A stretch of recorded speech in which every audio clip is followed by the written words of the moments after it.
अब अपन देखेंगे Rutherford's atomic model. तो अभी तक अपन ने क्या देख लिया?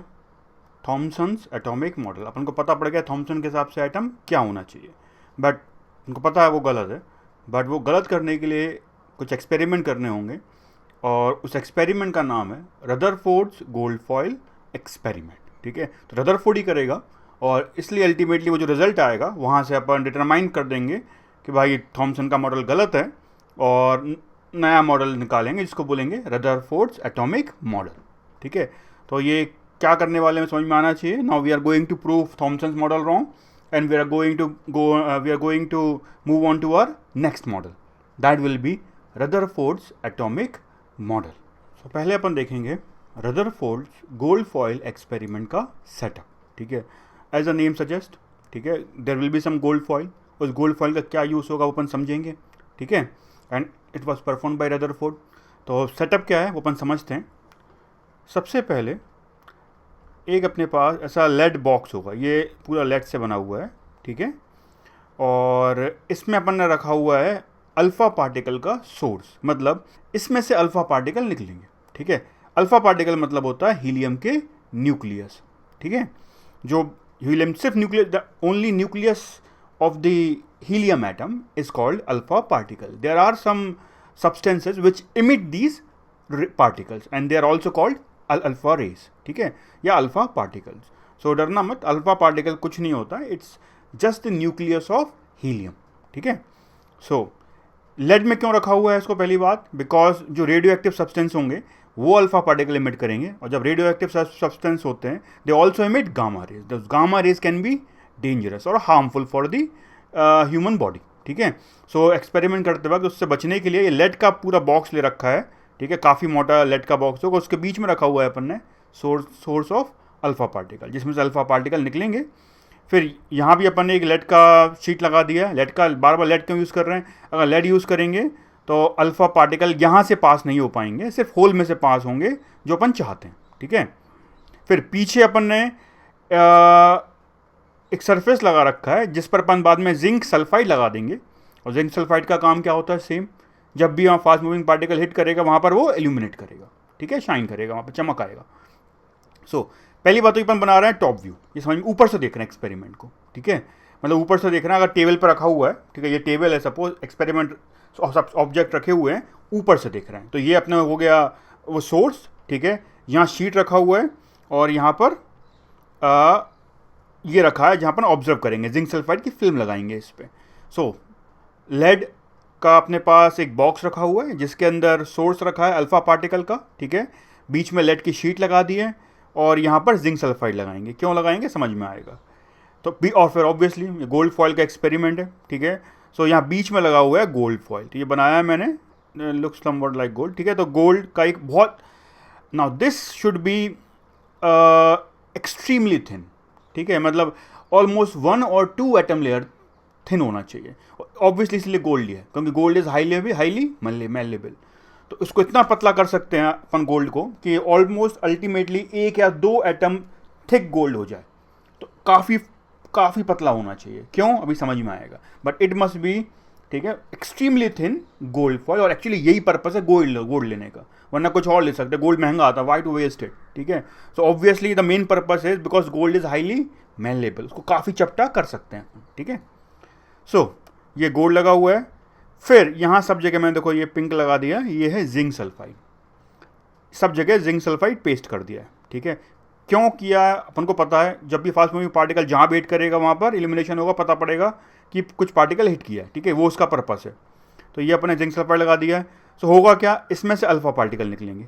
ठीक है, अल्फ़ा पार्टिकल मतलब हीलियम के न्यूक्लियस निकलेंगे। ठीक है, अल्फ़ा पार्टिकल यहाँ से पास हो नहीं पाएंगे, तो कहाँ से पास होंगे? बीच वाले होल से।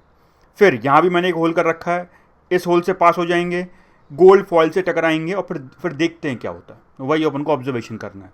ठीक है, ये सोर्स है, इसमें से अल्फा पार्टिकल निकलेगा। ठीक है, लिख दे रहा हूँ सब। और अल्फा पार्टिकल होता क्या है वो भी लिख देता हूँ। Alpha particles are helium nucleus, मतलब हीलियम का एटम न्यूक्लियस होगा, 2 प्रोटॉन 2 न्यूट्रॉन होते हैं। ठीक है, वो अब जरूरत नहीं, यहाँ पे बस न्यूक्लियस होना चाहिए। और ये बड़ा बना रहा हूँ, हाँ पता है न्यूक्लियस कितना छोटा होता है, मैं बना भी नहीं पाऊँगा, देखेगा भी नहीं। ठीक है, सिर्फ मतलब समझने के लिए, ठीक है, कि बड़ा बनाया बहुत छोटा होता है। ये बार बार नहीं बताऊंगा, समझ में आना चाहिए। हमेशा न्यूक्लियस बहुत छोटे होते हैं। फिर 2 इलेक्ट्रॉन होंगे जो घूम रहे होंगे। Helium, this is our helium atom. Helium atom बनता है ये पूरा कॉम्बिनेशन से, न्यूक्लियस और 2 इलेक्ट्रॉन से। अगर ये मैं 2 इलेक्ट्रॉन निकाल दूं, रिमूव कर दूं, 2 इलेक्ट्रॉन निकाल दिए, तो क्या बचेगा? सिर्फ हीलियम का न्यूक्लियस। समझ में आ रहा है? और ये हो गया अल्फा पार्टिकल। और this is our Rutherford's gold foil experiment का सेटअप। एक बार रिवाइज बता देता हूँ वापस। सोर्स ऑफ अल्फा पार्टिकल निकलेगा, लेड शीट्स यहाँ से पास हो नहीं पाएगा, बीच में से पास करेगा, यहाँ भी होल कर रखा है। अब यहाँ से पास करेगा तो सामने होल लगा रखा है, इसमें से पास होगा, सामने गोल्ड फॉयल से टकराएगा, अगल बगल जिंक सल्फाइड फिल्म लगा रखी है पता करने के लिए जो अल्फा पार्टिकल आ रहे हैं कहाँ जा रहे हैं। ठीक है, ऊपर से देख रहे हैं अल्फा पार्टिकल हीलियम के न्यूक्लियस होते हैं। एक 3 डायमेंशनल व्यू बता देता हूँ। दिस इज ऊपर से देख रहे हैं, ठीक है। 3D में दिखाता हूँ कैसे देखेगा, कुछ ऐसा देखेगा, ठीक है। मतलब ये लेड सोर्स, ठीक है, ये शीट लगा रखी है, बीच में उसके होल कर रखा है, ठीक है। यहाँ पर स्पेस होगा जहाँ से अल्फा पार्टिकल आएगा। ये गोल्ड फॉयल लगा दिया, शीट लगा दिया मैंने गोल्ड का। अगल बगल सब जगह शीट लगा हुआ है जिंक सल्फाइड का। ऊपर से देखेंगे तो वही देखेगा जो अपन को मतलब जो बनाया था मैंने, क्योंकि वही काम में आएगा, बार बार ये नहीं बनाएंगे, वही सिंपल है, तो उसी से समझेंगे। तो this is the 3D representation setup का, ठीक है। बट अल्टीमेटली वो क्या होगा बता दिया मैंने, ठीक है। तो वो अपन यूज़ करेंगे, बट इस तरीके से होगा। ये अपना शीट है, लेड शीट, जिसके कहीं से पास नहीं होगा, सेंटर से पास होगा, फिर यहाँ से गोल्ड फॉयल को हिट करेगा, अगल बगल जिंक सल्फाइड लगा रखा है, ठीक है। सो रदरफोर्ड परफॉर्म दिस एक्सपेरिमेंट, ठीक है। तो क्या हुआ, सेम चीज़, लेड सोर्स था, उसमें से अल्फा पार्टिकल निकले, ठीक है। यहाँ से लेड की शीट लगा दी थी, बीच में से पास हुए, फिर इस होल में से पास हुए और गोल्ड फॉयल से टकराए।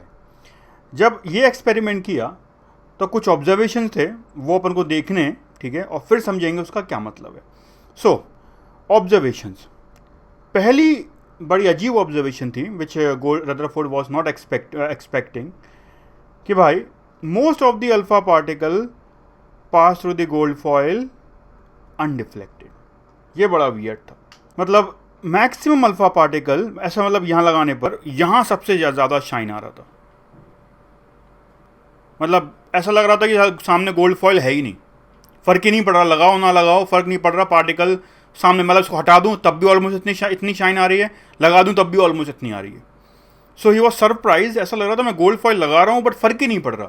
सो he was quite surprised by that most of the alpha particle pass through the gold foil undeflected, फ़र्क ही नहीं पड़ता, स्ट्रेट निकल जा रहे हैं, ठीक है। तो this was his first observation. Now second observation उसकी क्या थी? Second observation was small fraction of alpha particle was deflected by small angles. मतलब एक चमक आया, ऐसा टकराएंगे पर अल्फा पार्टिकल, ठीक है।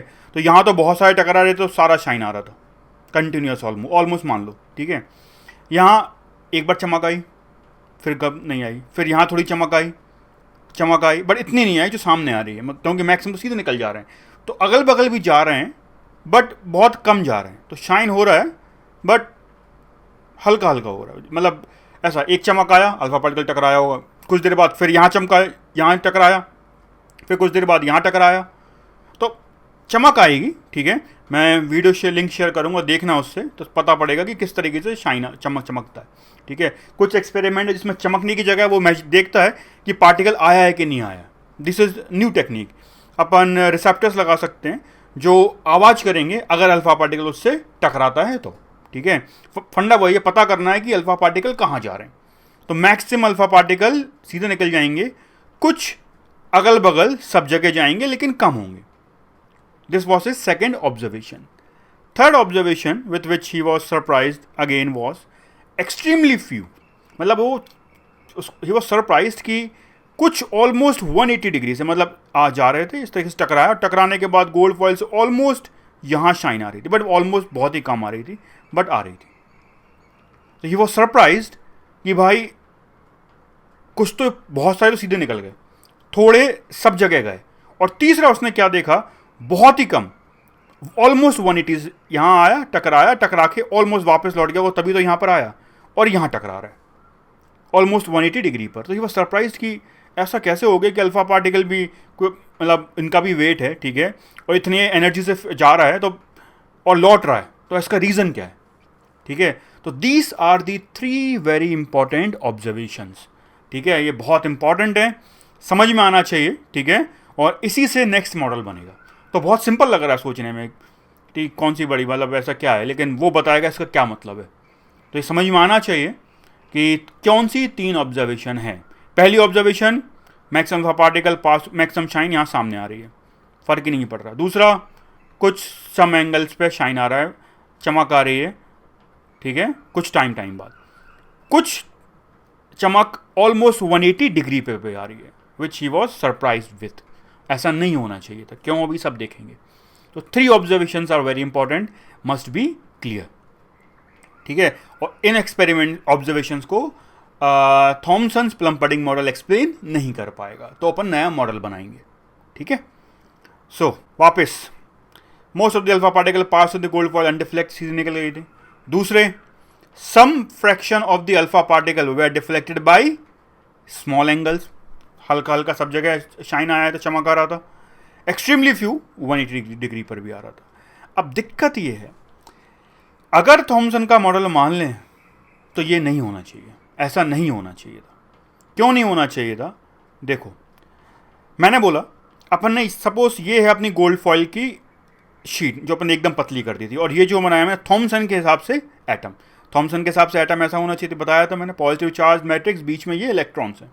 और अगर ऐसा अपना एटम होता तो tell me where is this, और मैंने इसको बहुत पतला कर दिया है, ऑलमोस्ट 1 और 2 atom layer thick, where is this space for most of the alpha particle to pass through. मतलब ये जो इतने सारे अल्फा पार्टिकल पास कर जा रहे हैं, इतना स्पेस कहाँ है? तुम बोलते हो चलो यहाँ से पास हो गए, यहाँ से हो गए, बट ये बाकी जो इतने सारे आएंगे वो तो लौट जाने चाहिए या रुक जाने चाहिए, जो भी है, पास नहीं होने चाहिए थे इतने, जबकि maximum alpha particle are passing through this gold foil undeflected. बस पजल्ड, ऐसा क्यों हो रहा है? फिर extremely small fraction of alpha particle was deflected by small angles. भाई डिफ्लेक्शन ऐसा क्यों होगा? मतलब क्या रीज़न है डिफ्लेक्ट होने का? कि ये पॉजिटिव चार्ज है, सामने कोई पॉजिटिव चार्ज ही नहीं है जिसको डिफ्लेक्ट करे, तो डिफ्लेक्शन क्यों हो रहा है? और हर एंगल पे हो रहा है, तो यू सरप्राइज बाय दैट। और तीसरा, कुछ लौट जा रहा है। भाई लौटने का तो सवाल ही नहीं उठता, लौटेगा कैसे? अल्फा पार्टिकल आ रहा है, या तो सीधा निकल जाएगा, या मान लो टकराया रुक गया, ये लौट कैसे पाएगा ऑलमोस्ट 180 डिग्री पे? कौन सी चीज़ है जो उसको धक्का दे रहा है पीछे की तरफ? सो पक्का ये मॉडल थॉमसन का एटम का एक्सप्लेन नहीं कर पा रहा है जो 3 ऑब्जर्वेशन है। तो मैं लग सकता है बहुत सिंपल सर, इसमें कौन क्या है? सोचो, अगर तुम सही से चीज़ों को समझोगे ना एटम को, तो समझ में आएगा ये गलत है। थॉमसन प्रूफ नहीं कर पा रहा है इनको। मैं अल्फा थॉमसन के हिसाब से एटम बड़ा होता है, भाई इतना बड़ा एटम है, इतना स्पेस ही नहीं है कितने पास हो पाए, ठीक है। इसके बाद डिफ्लेक्शन का रीज़न क्या है? मतलब तुम बोलते हो सर टकरा के लौट गए, मतलब टकरा के लौट गए तो रैंडम एंगल पे होने चाहिए। देखेंगे उसका भी एक्चुअली एक पैटर्न होता है, जितना ज़्यादा एंगल बढ़ेगा उतना कम शाइन आएगा, या आप बोलते हो उतने कम फ्रीक्वेंसी पर शाइन आएगा, उतने कम बार अल्फा पार्टिकल उस डायरेक्शन में जाएगा। ऐसा क्यों? नहीं समझा सकते। इस मॉडल से लौटेगा कैसे? कौन सी चीज़ है जो इस अल्फा पार्टिकल लौटा देगी वापस? तो this model is not sufficient, ठीक है। तो देखते हैं रदरफोर्ड क्या बोलेगा कि इसका मतलब एटम कैसा होना चाहिए। So from this observation Rutherford concluded, पहला point, the fact that most of the alpha particle pass through the metal foil undeflected indicates, what indicates? Obviously अगर डिफ्लेक्शन नहीं आ रहा है मतलब सामने कुछ नहीं आ रहा है, मतलब कुछ है ही नहीं, that most of the space in an atom is empty। भाई कोई चीज़ सीधे निकल जा रही है, सामने कुछ भी नहीं आ रहा है, कोई चेंज नहीं आ रहा, तो क्यों आ रहा होगा? सामने कुछ नहीं है। दैट इज एटम अपन को लग रहा है कि मतलब कि है, इट हैज सम साइज, है it has some size, but the space, most of the space in an atom is empty, खाली है, इसीलिए अल्फा पार्टिकल सीधा निकल जा रहा है, सामने कुछ नहीं मिल रहा उसको, ठीक है। सेकंड, ध्यान दे, तो ये इससे अपना पहला पॉइंट एक्सप्लेन हो गया। पहला पॉइंट क्या था? सारे अल्फा पार्टिकल सीधे निकल गए थे, वो इसलिए निकल रहे होंगे, सामने कुछ नहीं होगा भाई, स्पेस एम्प्टी होगा, कुछ नहीं होगा वहाँ पर, ठीक है। अच्छा, मुझे इस पे से एक बार एक बच्चे का डाउट, मतलब डाउट था, तो बता रहा हूँ। That kid once asked me, sir ऐसा कैसे है कि कुछ नहीं है? मतलब क्यों? बोलता सर जहाँ कुछ नहीं है वहाँ हवा तो होगी। भाई तुम थोड़े ऊपर के लेवल की बात करो, मतलब और अंदर जाओ, हवा भी एटम से बनता है। फिर अल्टीमेटली जो चीज़ें होती हैं ना वो वैक्यूम होगा, टोटली एम्प्टी, वहाँ कुछ नहीं होगा। और एकदम आगे की नॉलेज नहीं लगाओगे, कोई दूसरा बोलेगा सर फिर हिग्स बोसॉन पार्टिकल होते हैं वो सब जगह, ये और वो, ठीक है। सो उतना भी नहीं सोचना है, बट हाँ एम्प्टी मतलब एग्जैक्टली एम्प्टी, कुछ नहीं है वहाँ, हवा भी नहीं है। हवा कैसे हो भाई? हवा एटम से बनी होती है, अल्टीमेटली उन सब का मिक्सचर को अपन बोलते हैं एयर, ठीक है। ऐसा नहीं कि जहाँ खाली है वहाँ हवा है। वो एकदम सिंपल सोचो, एकदम उस बंदे की सोच जिसने साइंस बिल्कुल नहीं पढ़ी है। अगर साइंस पढ़ी तो इतना पता होगा, we can have vacuum, that is no matter in it, ठीक है। रेज वगैरह आ सकती हैं, लाइट आ सकती हैं, ठीक है, उतना ही दिमाग। पहली बात तो परफेक्ट वैक्यूम, ठीक है, absolutely perfect vacuum is almost impossible, absolutely perfect I am talking about, ठीक है। बट हवा भी नहीं है वहाँ, तो समझ में आना चाहिए वैक्यूम मतलब, मैं बोल रहा हूँ वैक्यूम वहाँ कुछ नहीं है, तो सीधा निकल जा रहा है, ठीक है। Next, the fact that few alpha particles are deflected by small angles indicate presence of heavy positive charge. देखो भाई, डिफ्लेक्शन हो रहा था किसका? अल्फा पार्टिकल का। तो भाई ये डिफ्लेक्शन तभी पॉसिबल है, पहली बात तो अल्फा पार्टिकल का क्या चार्ज था? पॉजिटिव। अल्फा पार्टिकल का चार्ज पॉजिटिव है, सामने अगर पॉजिटिव चार्ज होगा तो ये सारे ऑब्जर्वेशन हो सकते हैं। कैसे? कुछ अल्फा पार्टिकल आएंगे, साइड से निकल रहे होंगे, डिफ्लेक्शन होगा और ऐसा निकल जाएगा। कुछ थोड़े दूर आ रहे होंगे तो डिफ्लेक्शन कम होगा क्योंकि रिपल्शन कम लगेगा। कुछ थोड़े से और पास से आ रहे होंगे तो ऐसा बढ़ जाएगा। तो मतलब ये हर एंगल पे जो जा रहा है, और जितना एंगल बढ़ रहा है उतना कम फ्रीक्वेंसी पर स्ट्राइक कर रहा है, तभी पॉसिबल है जब इस पॉजिटिव चार्ज मतलब अल्फा पार्टिकल के सामने एक दूसरा पॉजिटिव चार्ज आ रहा हो, तभी इसको इस तरीके से डिफ्लेक्ट कर पाएगा। मतलब the fact that few alpha particle are deflected by small angle indicates सामने पॉजिटिव चार्ज है, ठीक है। Next, third, the fact that extremely few, almost 1 in 20,000 bounces back by almost 180 degrees implies that the size positively charged body is extremely small in size। का क्या मतलब है ये समझो, इंपॉर्टेंट है। देखो अभी तो समझ में आ गया, पहली बात तो स्पेस एम्प्टी है, दूसरा बात पॉजिटिव चार्ज है, तीसरा ये पॉजिटिव चार्ज बड़ा नहीं हो सकता, ये बहुत छोटा पॉजिटिव चार्ज होगा। अगर मैं बड़ा बनाता हूँ, मान लो इतना बड़ा पॉजिटिव चार्ज बनाया मैंने, न्यूक्लियस बड़ा बना रहा हूँ, तो इतने सारे जो अल्फा पार्टिकल होते हैं कितने सारे सामने आते हैं, ऑलमोस्ट एकदम रुक, पॉजिटिव चार्ज रिपेल करते हैं, रुक जाता है अल्फा पार्टिकल और लौट जाता 180 से, ये भी लौट जाता, सामने आता, क्योंकि कितना बड़ा साइज है, बहुत सारे अल्फा पार्टिकल होते हैं जो सामने आते और लौट जाते बाय ऑलमोस्ट 180 डिग्री से। जबकि ऐसा नहीं हो रहा है, हो क्या रहा है, बहुत ही कम लौट रहे हैं 180 से, बाकी डिफ्लेक्ट हो रहे हैं या आप सीधे निकल जा रहे हैं। ये मैंने इतना छोटा बनाने का मतलब क्या है, ये वाला अल्फा पार्टिकल सीधा निकल गया, ये वाला अल्फा पार्टिकल थोड़ा डिफ्लेक्ट कर गया, ये वाला अल्फा पार्टिकल और डिफ्लेक्ट कर गया। सिर्फ बहुत ही कम होंगे जो एकदम सामने आ पा रहे होंगे, क्योंकि ये इसका साइज ही बहुत छोटा है, इसका साइज इतना छोटा है कि बहुत ही कम होंगे जो एकदम हेड ऑन कॉलिजन हो रहा होगा उनका, और वो यहाँ तक टकरा तो पाएंगे नहीं, पॉजिटिव रिपेल करेगा, रुक जाएगा, रुकने के बाद रिपेल कर देगा, सिर्फ यही होगा जो 180 से लौट पाएगा। मतलब अगर ये एक्सप्लेन करना है थर्ड ऑब्जर्वेशन कि extremely few why extremely few are deflecting by angle of 180, वो तभी समझा पाएंगे जब ये पॉजिटिव चार्ज छोटा हो। मतलब कंक्लूजन है यहाँ से, एटम के अंदर मैक्सिमम स्पेस खाली होता है, एम्प्टी होगा। फिर अल्फा पार्टिकल डिफ्लेक्ट करेंगे कुछ, उसका मतलब क्या है कि सामने पॉजिटिव चार्ज आ रहा है। तीसरा, ये जो पॉजिटिव चार्ज है वो बहुत ही छोटा होना चाहिए। तो दीज आर दी 3 कंक्लूजन्स, और इन कंक्लूजन को कंक्लूड करके, ऑब्वियसली इन कंक्लूजन को अपन कंसीडर करके अब बनाएंगे रदरफोर्ड का मॉडल, ठीक है। सो रदरफोर्ड का मॉडल क्या होगा वो अपन देखते हैं। सो अब अपन देखेंगे postulates of Rutherford's atomic model. तो रदरफोर्ड के हिसाब से एटम कैसा होना चाहिए? पहला वो बोलता है atom consist of an extremely small and heavy positively charged center called nucleus. Almost all the mass of an atom is due to its nucleus. अच्छा, इसका क्या मतलब हुआ? आपने देखा कि एम्प्टी स्पेस है, एम्प्टी स्पेस कब होगा? अभी क्या बताया था, न्यूक्लियस का साइज क्या होना चाहिए? छोटा। अगर न्यूक्लियस छोटा है, देखो अगर न्यूक्लियस खुद छोटा है और इलेक्ट्रॉन्स हैं, आप देखेंगे कहाँ, अब अंदर तो रह नहीं सकते, अगर उसमें इलेक्ट्रॉन भर देंगे तो पॉजिटिव चार्ज कैसे बचेगा? न्यूट्रल हो जाएगा।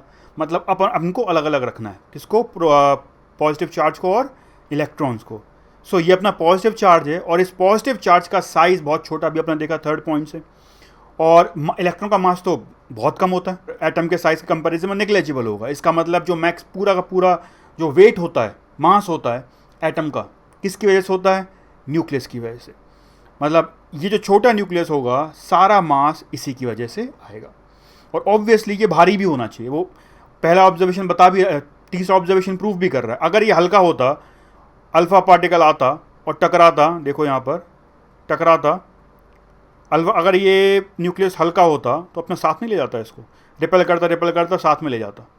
बट क्योंकि ये रिपेल कर जा रहा है, साथ में नहीं जा रहा, वो तभी पॉसिबल, ये हिल नहीं रहा है, ये मासिव है, ये आया, ये मूव नहीं किया, रुक गया और ये लौट गया। ऑब्वियसली ये थर्ड पॉइंट इंडिकेट ये भी कर रहा है कि it must be heavy, massive.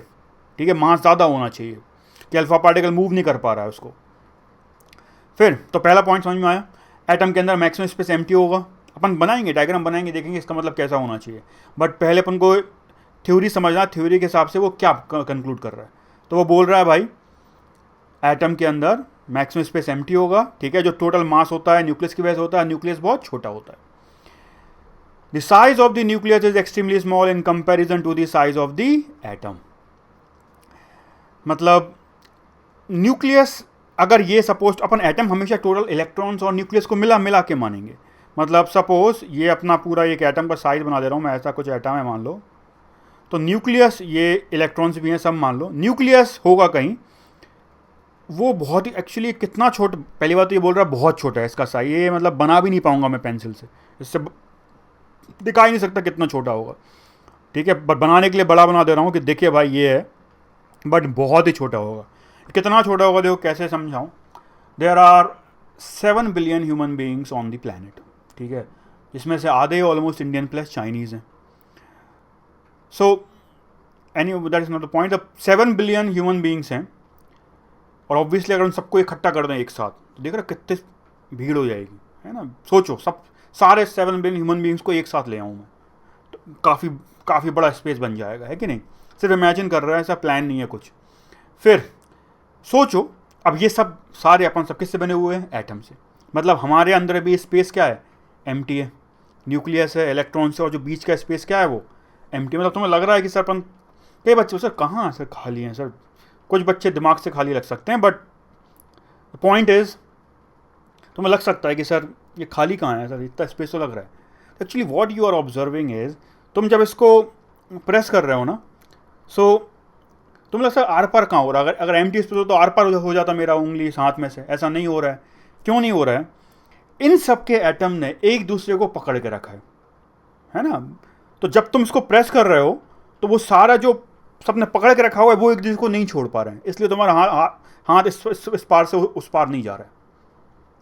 बहुत सारी चीज़ें जो अपन सोचते नहीं बट एक्चुअली होती हैं। टेक्निकली अगर देखा जाए, you can never touch anything. तुम बोलोगे सर मैंने इसको टच तो कर दिया सर, फील तो हो रहा है। तुम टच तो पता फील क्या हो रहा है? तुम्हें फील हो रहा है repulsion of this skin to this skin, this is what you are feeling. ऐसा क्यों? जब अपन बहुत चीज़ें पास में आएंगी ना, तो अल्टीमेटली इलेक्ट्रॉन्स और न्यूक्लियस पास में आएंगे, और पॉजिटिव चार्ज जब बहुत पास में आएंगे तो फोर्स ऑफ रिपल्शन बहुत बढ़ जाएगा। तो पॉजिटिव चार्ज, एक बहुत स्मॉल पॉजिटिव चार्ज, बहुत स्मॉल, एक दूसरे को टच कर ही नहीं सकता।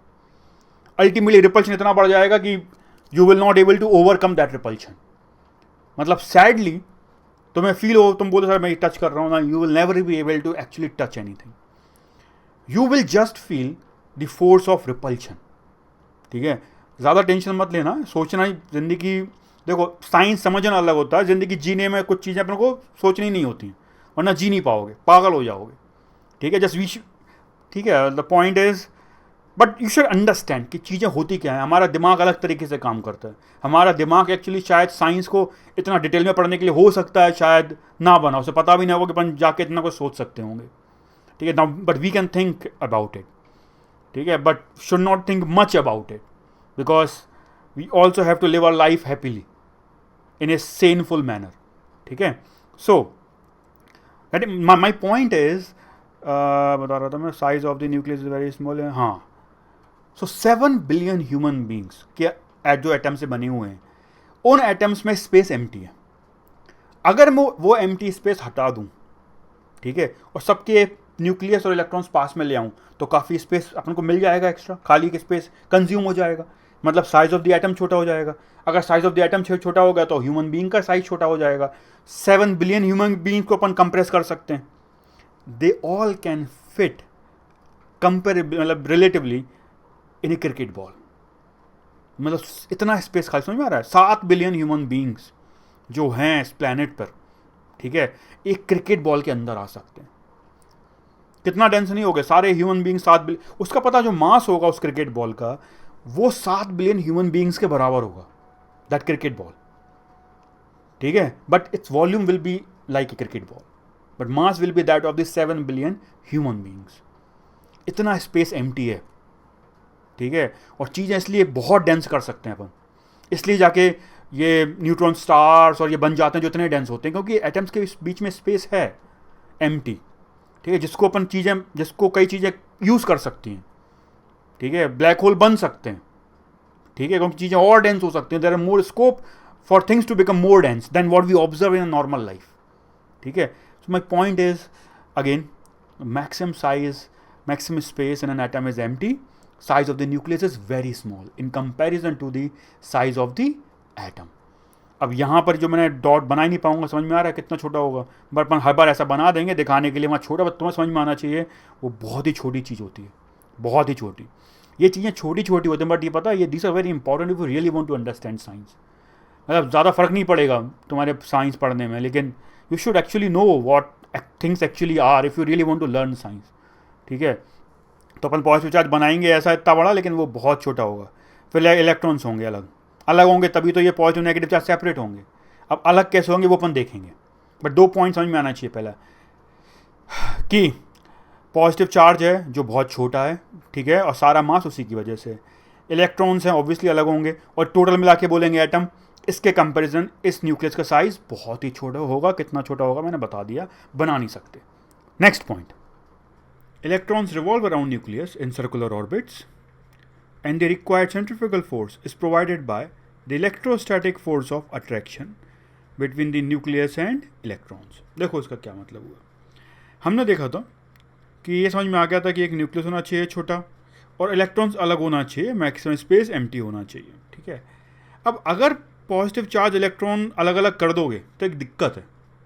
क्या दिक्कत है? अट्रैक्ट करेंगे, पॉजिटिव नेगेटिव अट्रैक्ट करेगा दूर, पास में दूर कैसे रह पाएगा? ये इसको अट्रैक्ट करेगा, पास में आएगा, और पास में आएगा तो अल्टीमेटली मिल जाएगा, प्लस माइनस टच हो जाएंगे, है कि नहीं? तो अलग अलग कैसे रह सकते हैं और स्टेबल रहे? मतलब तुम बोल रहे हो एटम है, पॉजिटिव नेगेटिव अट्रैक्ट अलग अलग रहेंगे तो स्टेबल कैसे रहेगा? तो उसने बोला कोई बात नहीं, अलग अलग रखो, और क्या करो, इसको चक्कर कटाओ इसके अराउंड, मतलब ये सर्कल चक्कर काटे, सर्कुलर ऑर्बिट्स में रहेगा। सर्कुलर ऑर्बिट में रहने का मतलब ये है कि जो फोर्स ऑफ अट्रैक्शन, देखो पॉजिटिव नेगेटिव तो अट्रैक्ट तो करेंगे ही करेंगे, ठीक है, लेकिन ये जो अट्रैक्शन है अब इसको घुमाने के काम में आ जाएगा सर्कुलर ऑर्बिट में। तो किसी भी चीज़ को घुमाना है, अगर मुझे मान लो इस पेन को घुमाना है, तो ऐसा तो होगा नहीं बोल दूँ घूम जाओ तो घूम जाएगा। क्या कर सकता हूँ मैं? धागा बांधूंगा, धागा बांध के इसको घुमाऊंगा। अब घुमाना मतलब क्या होता है, मैं हमेशा इसको अंदर की तरफ फोर्स लगाता हूँ एक, तभी ये घूमेगा। जैसे धागा अगर बांध के घूम रहा है, मैं काट दूँ मतलब इसके अंदर की तरफ फोर्स खत्म हो गया, तो ये कैसे निकल जाएगा? सीधा टेंजेंटली मूव कर जाएगा, है कि नहीं? मतलब ये है कि किसी भी चीज़ को घुमाना है अगर, तो अंदर की तरफ फोर्स, सेंट्रीफ्यूगल फोर्स लगाना पड़ेगा, है कि नहीं? तो कहने का मतलब ये क्या बोल रहा है रदरफोर्ड कि ये मार्कर और यहाँ पे जो ये न्यूक्लियस मान लो, इलेक्ट्रॉन मान लो, जो फोर्स ऑफ अट्रैक्शन है वो तो लगता रहेगा, अगर कुछ रुका रहेगा तो ये पास में आ जाएगा, लेकिन एक काम करो, उसको घुमा दो।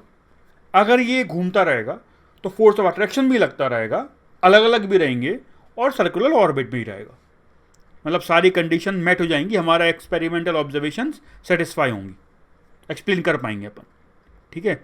सो वो बोलता है इलेक्ट्रॉन्स और न्यूक्लियस अलग अलग रहेंगे, ठीक है, अलग रहेंगे, लेकिन इलेक्ट्रॉन्स न्यूक्लियस के अराउंड चक्कर काटेगा। अब जब चक्कर काटने के लिए जो फोर्स लगता है सेंटर की तरफ, है कि नहीं, सेंट्रीफ्यूगल फोर्स, वो कहाँ से आएगा, यहाँ से, यहाँ पर electrostatic force of attraction between electrons and nucleus, negative positive attract करेगा और ये अट्रैक्शन इसको घुमाता रहेगा। तो अट्रैक्शन की वजह से वो पास में भी नहीं आएंगे, अलग अलग बने रहेंगे, बीच में एम्प्टी स्पेस रहेगा, पॉजिटिव अलग है, इलेक्ट्रॉन अलग है। तो उसने सोचा कि अगर हमें हमारी थ्योरी समझानी है तो ये मानना पड़ेगा कि इलेक्ट्रॉन्स न्यूक्लियस के चक्कर काटता होगा। Getting my point? सब कुछ जो ऑब्जर्वेशंस हैं उनको समझाने के लिए सोच रहे हैं कि अगर वो समझाना है तो हमें ऐसा मानना पड़ेगा, वही करते आ रहे हैं अपन, ठीक है। तो अब ये मानना है कि चक्कर काटेगा इलेक्ट्रॉन, और चक्कर काटने के लिए जो फोर्स ऑफ अट्रैक्शन है, सेंट्रीफ्यूगल फोर्स, वो कौन देगा? Electrostatic force of attraction between nucleus and electrons. Next point, since an atom is neutral, total charge on the nucleus must be equal to total negative charge due to electron. अब total atom होता है neutral, ठीक है, तो जितना positive charge होगा nucleus की वजह से वो होना चाहिए जितने भी इलेक्ट्रॉन्स हैं उन सबका टोटल के बराबर। मतलब total negative charge due to all electrons must be equal to total positive charge due to nucleus.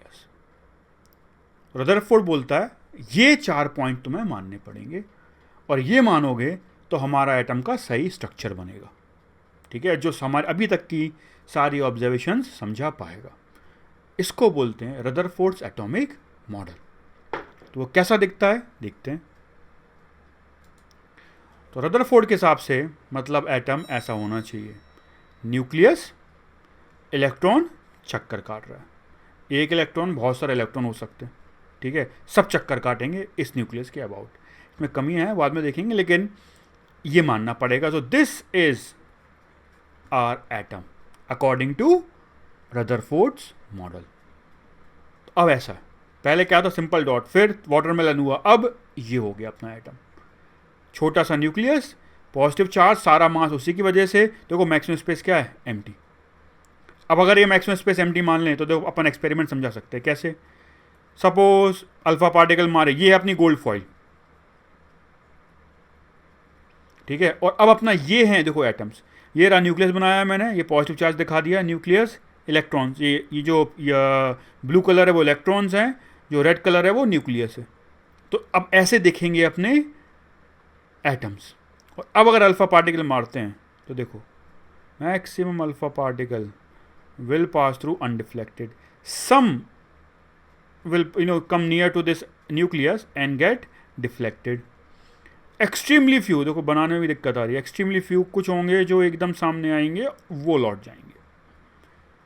सो अगर हमें हमारे ऑब्जर्वेशन समझाने हैं तो मानना पड़ेगा ये मॉडल सही है। If this model is correct, now we can explain Rutherford's gold foil experiment.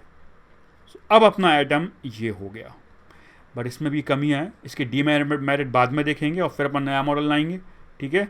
But अभी तक की नॉलेज के हिसाब से, एक्सपेरिमेंट के हिसाब से, this is our atom, this is how atom should look like.